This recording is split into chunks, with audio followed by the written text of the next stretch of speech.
안녕하세요 여러분. 오늘은 암호화폐와 주식 시장에 대한 중요한 소식을 전해드리려고 합니다. 최근 일부 주류 미디어에서는 연준의 금리 인하가 시장 상승을 초래할 것이라고 주장하고 있습니다. 하지만 이는 사실과 다릅니다. 금리 인하가 항상 주식 시장에 긍정적인 영향을 미친다는 잘못된 인식이 있는데 심지어 구글에서 검색해봐도 이런 내용이 나옵니다. 하지만 이는 거짓입니다. 지난 30년 동안의 사례를 살펴보면 연준이 금리를 인상을 시작할 때는 시장이 상승했고 금리 인하로 선회할 때는 시장이 폭락했습니다. 1981년, 2000년, 2007년에 모두 이런 패턴이 나타났죠. 금리 인상은 강세장을, 금리 인하는 약세장을 초래했습니다. 그런데 왜 사람들은 연준의 금리 인하 선회를 보고 싶어 할까요? 오늘 5에서 10% 정도 주가가 하락한다고 걱정하지만 제롬 파월 의장이 올해 말 한 차례 금리 인상만 있을 것이라고 시사한 것은 2025년에나 시장 붕괴가 올 수 있다는 의미입니다. 금리가 사실상 동결되어 있는 동안은 시장은 꾸준한 상승세의 모습을 보일 겁니다. 그러다 금리가 인상되면 또 시장이 오르고 인하되면 시장이 붕괴되는 일이 반복되었죠.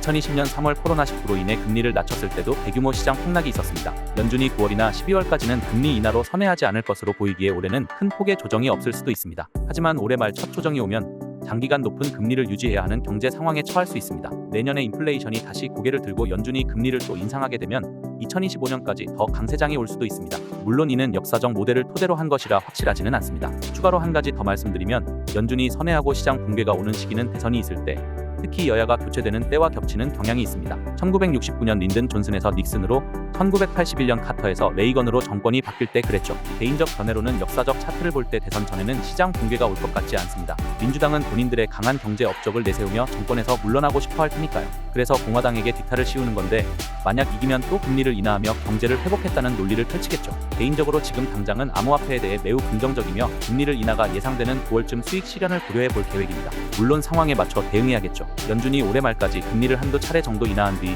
내년 1분기에 인플레이션이 다시 고개를 들어서 금리를 또 인상한다면 1999년 IT 버블 때처럼 상승장이 다시 올 수도 있습니다. 연준이 금리를 제로 수준으로 끌어내리는 때는 경제에 뭔가 문제가 생길 때 일어나는 겁니다. 복잡해 보이신다면 쉽게 말해 연준의 행보에 따라 시장이 출렁거리는데 금리가 오르면 강세장, 내리면 약세장이 온다고 보시면 됩니다. 내년 상황을 봐야겠지만 당분간은 큰 폭락은 어려울 것 같네요. 장기적으로는 암호화폐가 유망하니 관심 있으신 분들은 참고하시기 바랍니다.